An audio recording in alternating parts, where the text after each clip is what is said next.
जय जगन्नाथ। मु आज गोटे घरे आइटम प्रस्तुत करने को जाऊँगी। यार ना ढोकला।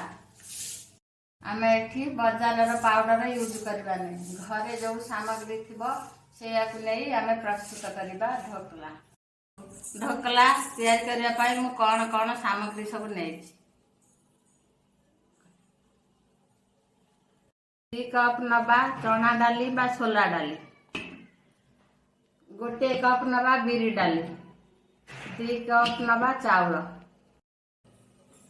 4 रु 5 घंटा आपको पानी दे आमे भिजेकी रखिबा। देखंतु आमे केते सुंदर पेस्ट गोटे प्रस्तुत कर देछंती। देखंतु से पेस्ट रे मिसेया पाई मैं 1 कप दही नेची, बड़ा टेबल स्पून रे 2 चम्मच चीनी नेची, किछि हळदी गुंडा नेची, आधा चम्मच हळदी गुंडा नेची, स्वाद अनुसार लूण पकेइबा, 1 चिमुटा हेंगु दबा।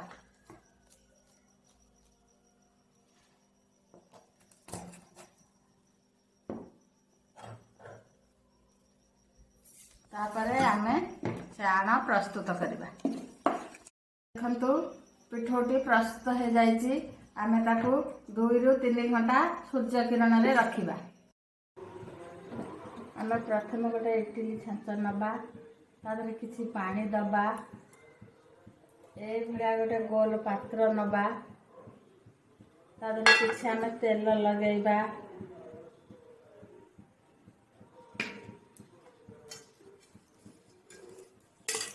तेलटा को एमती आमे लगे दबा।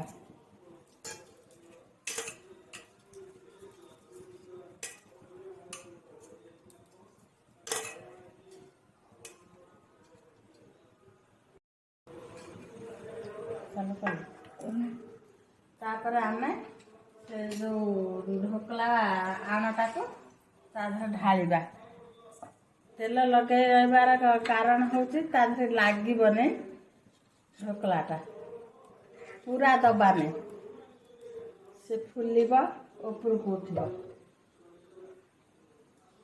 तापरे आमे ए प्रोसेस रे रखिबा।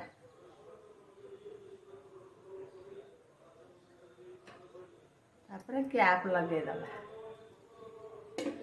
किछि समय आमे छाड़ी दबा, 15 रु 20 मिनिट छाड़ी दबा। एबे कंटा चामच रे देखिबा, जदि न लागुथबो ताहाले हे जाइछि। हे देख लागु नै, एबे हे जाइछि, आमे जानिबा।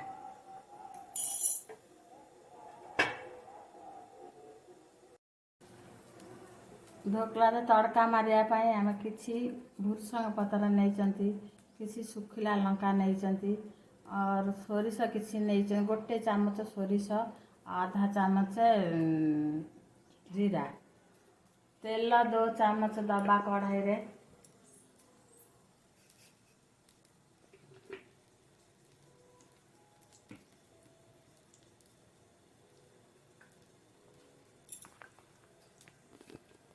सुखिला लंका दबा,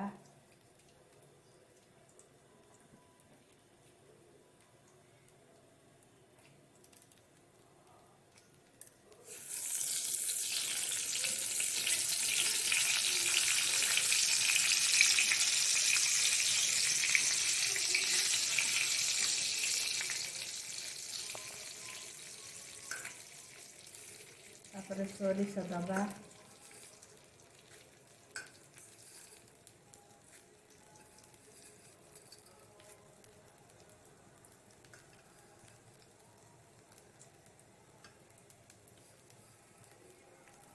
जीरा दबा,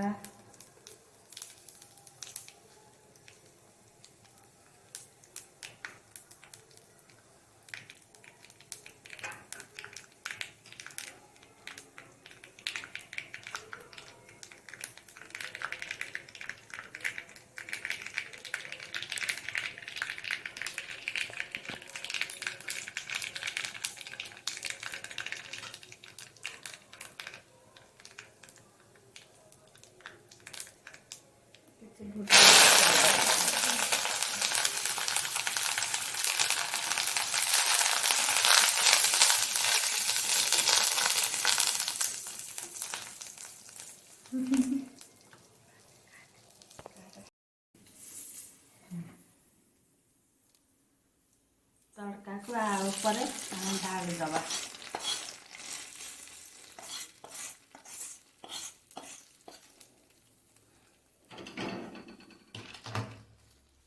तापर पीस पीस करी काटिकी खाइबा को दबा। आ संगरे में किछि टमाटर चटनी बनैछि।